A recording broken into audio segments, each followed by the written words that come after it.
Mojo, c'est la première marque de croquettes française à la protéine d'insectes. Donc c'est aux insectes et on a remplacé la viande traditionnelle et les sous-produits de viande par de la protéine d'insectes pour avoir un bon apport en protéines et en lipides,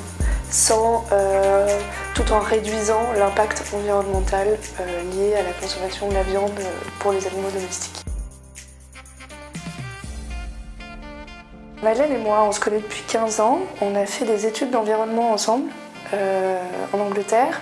Et Madeleine a un énorme chien qui s'appelle Mojo. Et en fait, on a commencé à s'inquiéter de l'impact de l'alimentation de Mojo sur la planète. Et Madeleine avait regardé un peu les insectes et on n'était pas très chaud pour manger, nous, des insectes. Et du coup, elle s'est dit pourquoi pas donner des insectes à Mojo. Et à ce moment-là, elle m'a appelée et je me suis dit c'est peut-être pas une mauvaise idée finalement.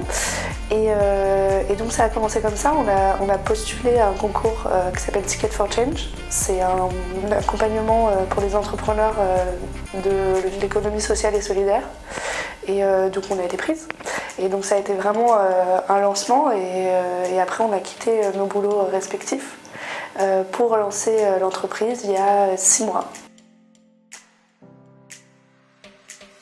Alors en fait la première fois on a eu cette idée et on s'est dit mince comment on fait et on a décidé de faire nos croquettes nous-mêmes la première fois en septembre-octobre. On allait dans nos cuisines et on a cherché des recettes internet, on a demandé à des vétérinaires qu'est-ce qu'il fallait mettre dans une croquette et donc on a fait notre petite cuisine, donc on l'a distribuée dans des parcs. Et on a vu qu'il y avait pas mal de retours et on s'est dit maintenant il va falloir faire les choses sérieusement. Donc on a approché une nutritionniste en lien avec une usine de fabrication et on a itéré sur la recette ensemble. Et en fait l'avantage c'est que l'usine de fabrication était juste à côté d'une ferme d'insectes et du coup on a pu travailler vraiment à 3 pour faire une recette optimale. On n'y est pas encore, mais pour faire une bonne recette. Et maintenant, on a fait un partenariat avec AgroParisTech et on a une fille d'AgroParisTech, une jeune scientifique d'AgroParisTech qui nous a rejoints et qui nous aide à formuler encore plus la recette, à l'améliorer et à la rendre de mieux en mieux. Alors c'est une ferme qui est basée à l'étranger parce qu'on a choisi un aspect environnemental justement parce qu'on avait l'usine de fabrication qui était à côté de la ferme à 20 minutes et donc c'était beaucoup plus simple en fait de faire des allers-retours avec cette ferme. Donc c'est en Hollande, c'est à 4 heures de Paris et c'est une ferme qui existe depuis plusieurs années déjà, qui ont beaucoup d'expérience dans la mouche soldat noire qui est notre insecte. À l'intérieur des croquettes, il y a Hermesia illucens, donc c'est les larves mouches soldats noirs. La mouche soldat noire, elle a la particularité de pouvoir digérer des déchets organiques. Donc en fait, ce qui se passe, c'est que les industries, pas les industries, les paysans aux alentours de la ferme d'insectes donnent les restes de ce qu'ils ne peuvent pas vendre pour qu'elles soient consommées par les mouches, qui transforment ces aliments dégradés en protéines saines et à haute valeur ajoutée, et avec plein d'oméga 3, des oméga 6, donc c'est génial. La particularité de cette mouche, c'est qu'elle a un cycle de vie très court, elle vit à peu près entre 30 et 40 jours, et elle se reproduit très vite. Ça utilise beaucoup moins de ressources pour faire la même quantité de nourriture à la clé, quoi. Pour faire 1 kg de mouche, mettons, il faut 10 kg de nourriture d'intrants. Pour 1 kg de viande traditionnelle, il en faut plus 50-100, quoi. Oui. Non, c'est possible. Nous, on a choisi Hermesia parce que c'était simple comme ça s'est fait comme ça et parce que ça avait l'avantage de pouvoir recycler des produits agricoles, des déchets agricoles. Mais on peut travailler avec du ténébrion. Il y a des fermes en France qui font ça. Il y a d'autres insectes, il y a des grillons, des criquets, mais ça on préfère les laisser, peut-être les grillons, les criquets à l'alimentation humaine. parce que finalement ça fait moins de volume. Quand c'est les intrants, ça fait moins de volume et généralement les gens ont moins de mal à manger des grillons que des mouches, donc on va les laisser pour les humains. Dans les 3/4 du temps, la croquette est faite de sous-produits de viande qui est indexé au cours de la viande. Donc si le cours de la viande est très haut, on va avoir la qualité de la viande va baisser. Donc des os, des cartilages, des yeux. Et le problème, c'est que le cours de la viande, par exemple une viande française, est trop cher. Donc ils vont importer des viandes dans des pays étrangers. Donc il n'y a aucun suivi qualité. C'est des viandes qui vont être nourries avec des OGM et des hormones. Donc ces viandes-là, elles arrivent congelées pour qu'on puisse les utiliser en croquettes. Elles sont chauffées à des centaines et des centaines de degrés, donc elles perdent toute leur valeur nutritive. Et après, elles sont mises dans la croquette, qui est encore chauffée après. Donc c'est vraiment c'est une viande qui n'apporte plus rien. L'avantage de la mouche, c'est qu'elle est mise en poudre. Et après, bien sûr, elle est chauffée, mais il y a tellement de taux de protéines déjà dans la mouche qu'il va y avoir quasi pas de perte de protéines au moment de l'extrusion. Alors nous, on a fait des tests de palatabilité, donc c'est des tests de goût pour les animaux.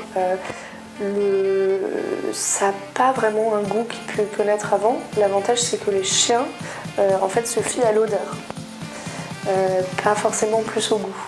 Donc quand ils vont manger, ils vont renifler d'abord, et si ça leur plaît, ils mangent pas. Nous, notre farine d'insectes, elle est à l'intérieur de la croquette, et il y a un coating autour. En fait, c'est ce qui forme, et donc ce coating, il est fait de lipides. Et donc en fait, c'est ça que sent le chien. Donc si c'est bien fait avec des ingrédients de qualité, normalement les chiens adorent. Il n'y a pas de céréales, d'abord pour l'aspect environnemental. On pense que il faut laisser les céréales aux personnes. Et ensuite pour l'aspect évidemment santé, les céréales, ça apporte trop de gluten, qui n'est pas forcément bon pour la digestion du chien. On ne sait pas, il y a des chiens qui digèrent parfaitement le gluten et il y a des chiens qui ne digèrent pas assez comme les humains. Nous, le principal problème, c'est surtout les mycotoxines qui sont trouvées dans les céréales, notamment à cause des pesticides qu'on met dedans et ce genre de choses. Pareil, c'est ce qu'on va mettre dans la croquette en termes de céréales, c'est indexé au cours du céréal. Donc si le cours du céréal est très haut, comme il l'est en ce moment, eh ben, on va mettre les bords des céréales, la couverture des céréales, et alors là c'est bourré de pesticides, et c'est vraiment pas bon pour le chien. La mouche, c'est un produit qui est assez cher parce que c'est des usines qui viennent de se construire. Il y a en ce moment beaucoup de demandes par rapport à l'offre, donc c'est un produit qui est assez cher. Il va baisser parce que les usines se structurent et des choses comme ça. Mais là, comme il y a des contrôles qualité énormes parce que c'est un nouveau produit et que l'Union européenne fait vraiment très attention, ce qui est très bien, c'est un produit qui coûte cher. Voilà, alors nous, on a fait des tests en labo, mais on sait qu'il faut voir. Là, on a des clients qui ont donné des croquettes depuis 3-4 mois à leurs chiens. Ce qu'ils ont trouvé, c'est pour des chiens un peu gros, ils avaient perdu un peu de poids. Et surtout, peut-être un gain en vitalité. Après, c'est compliqué d'évaluer parce que ça dépend de des croquettes qu'il y avait avant. Si les croquettes étaient vraiment nulles, entre guillemets, avant, forcément il va y avoir un résultat parce que la qualité est meilleure. Si les croquettes étaient les gens faisaient déjà très attention aux croquettes qu'ils donnaient, par exemple du sans céréales et tout, là ça va plus être dans le prolongement, de cette amélioration.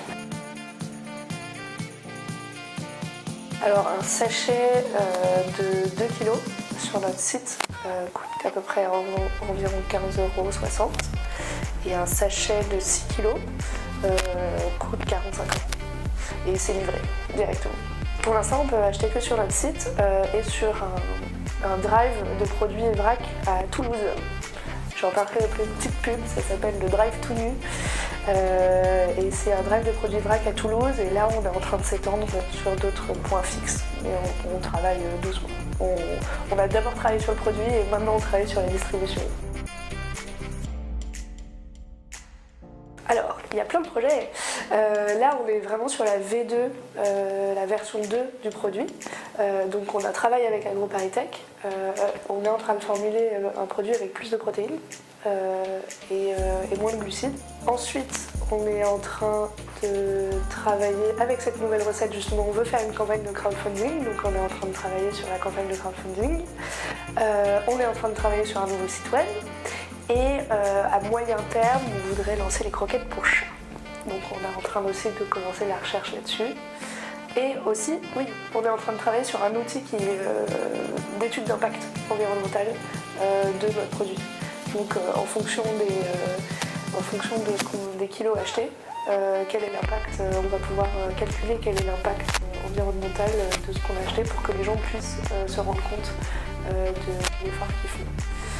Et on est aussi en train de travailler avec différentes associations pour pouvoir donner le choix à nos clients de pouvoir donner à différentes associations, une pour la protection animale et une pour l'environnement.